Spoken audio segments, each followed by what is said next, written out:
என்னுடைய நேம் காஞ்சனா. நான் முடிச்சூர்லேருந்து வரேன். என்னுடைய டாட்டர் வந்து ரித்திமோனி எஸ்எஸ்எம் ஸ்கூலில் படிக்கிறா. நாங்கள் ஃபஸ்ட்டு ஐஐடி போனோம் அப்படின்றது எய்மாக கொஞ்சம் வச்சுட்ருந்தோம். ஃபஸ்ட்டு நாங்கள் 9th சர்ச் பண்ணிகிட்ருந்தோம் எந்த கோச்சிங் சென்டர் போடலாம் அப்படின்ட்டு.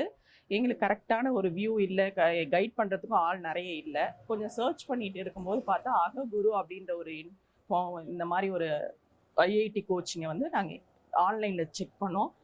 பார்க்கும்போது ரொம்ப இதாக இருந்துச்சு. அதுக்கப்புறம் அதை பற்றி யார்கிட்ட கேட்குறது எப்படின்னு எங்களுக்கு தெரியல. அதில் ஒரு ஜாய் மேம் அப்படின்ற ஒருத்தவங்களுடைய அட்மினுடைய நேம் இருந்துச்சு. அவங்கள காண்டாக்ட் பண்ணேன். அவங்க ரொம்ப கிளியராக அககுருவை பற்றி எனக்கு ரொம்ப நல்லா சொல்லியிருந்தாங்க.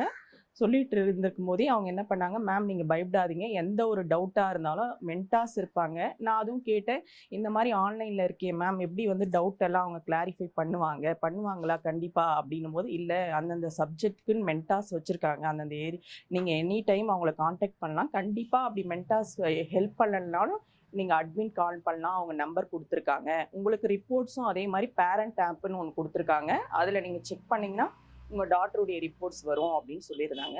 பட் இருந்தாலும் 1 or 2 வீக்ஸ் நான் கொஞ்சம் டைம் எடுத்துக்கிட்டேன். அப்புறம் செக் பண்ணிவிட்டு பார்க்கும்போது ஓகே, அதுக்கப்புறம் திரும்பவும் மேமையே காண்டாக்ட் பண்ணி என்ரோல் பண்ணேன் 10th.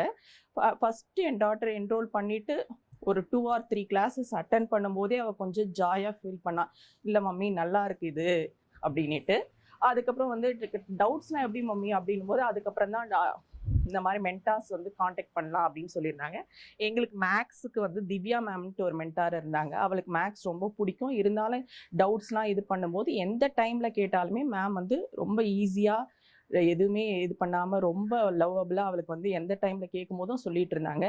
அதனால் அவளுக்கு வந்து ரொம்ப பிடிச்சிருந்துச்சு. மேக்ஸில் பார்த்தீங்கன்னா அவள் 10th சென்டம் ஸ்கோர் பண்ணியிருந்தா. 10th வந்து அதுக்கப்புறம் வந்துட்டு அககுருவில் இன்னொரு என்ன அவளுக்கு பிடிச்சிருந்ததுன்னா வந்துட்டு நான் அவளுக்கு ஸ்கூலை விட அககுரு ரொம்ப பிடிச்சிருந்தது. இப்போ +1 நான் ஸ்டார்டிங் போய் கேட்கும்போது எனக்கு ஃபிசிக்ஸ் சார்து பிடிக்குது, பாலா சார்து. மேக்ஸ் வந்து ரவிசங்கர் சார் பிடிக்குது.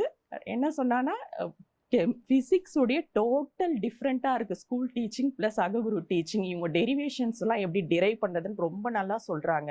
எனக்கு ஸ்கூலில் கண்டிப்பாக அந்த மாதிரி டீச் பண்ணல மம்மி, நான் ஸ்கூலில் வேணால் குவிட் பண்ணிக்கிறேன், அககுரு படிக்கிறேன் அப்படின்னு சொன்னால் இது வந்து பாசிபிளே கிடையாது அப்படின்னு நான். பட் ஆனால் ஓகே, இப்போ வந்து ரொம்ப வந்து ஈஸியாக படிக்கிறா. அதுக்கப்புறம் வந்துட்டு என்னென்னா நல்லா அவளுடைய ஸ்கோரிங்லாம் வந்துட்டு ஃபஸ்ட்டு கெமிஸ்ட்ரியும் கொஞ்சம் பிடிக்காமல் இருந்துச்சு. இப்போ பார்த்தீங்கன்னா கெமிஸ்ட்ரி சாருடைய ஷார்ட்கட்ஸில் இதெல்லாம் வீடியோஸ் பார்க்கும்போது ஈஸியாக கொஞ்சம் ஃபீல் பண்ணுறா. ஃபஸ்ட்டு 10th என்ரோல் பண்ணியிருந்தோம். 10th பார்த்தீங்கன்னா அவள் ஸ்கூல் டாப்பர் 489 எடுத்திருந்தா. எனக்கு வந்து அதனால் அககுரு ரொம்ப பிடிச்சிருந்துச்சு. டில் நவ் அவள் கண்டினியூ பண்ணிகிட்டு இருக்கிறா, நல்லா இருக்குது. அதனால் நான் வந்து என்னுடைய ஃப்ரெண்ட்ஸ் சர்க்கிள்ஸ்க்கு அககுரு ரெக்கமெண்ட் பண்ணேன். என்னால் ஒரு 3 மெம்பர்ஸ் வந்து அவளுடைய ஃப்ரெண்ட்ஸும் ஜாயின் பண்ணாங்க. அவங்கக்கிட்ட ஃபீட்பேக் கேட்கும்போது, இல்லை மேம் நல்லா தான் இருக்குது, ரொம்ப நல்லா இருக்குது, என் பையனும் நல்லா ஃபீல் பண்ணுறான், ரொம்ப வந்து நல்லா டீச் பண்ணுறாங்க, மென்டாஸும் சொல்கிறாங்க அப்படின்னாங்க. ஸோ ஹாப்பியாக இருந்துச்சு. தேங்க்யூ.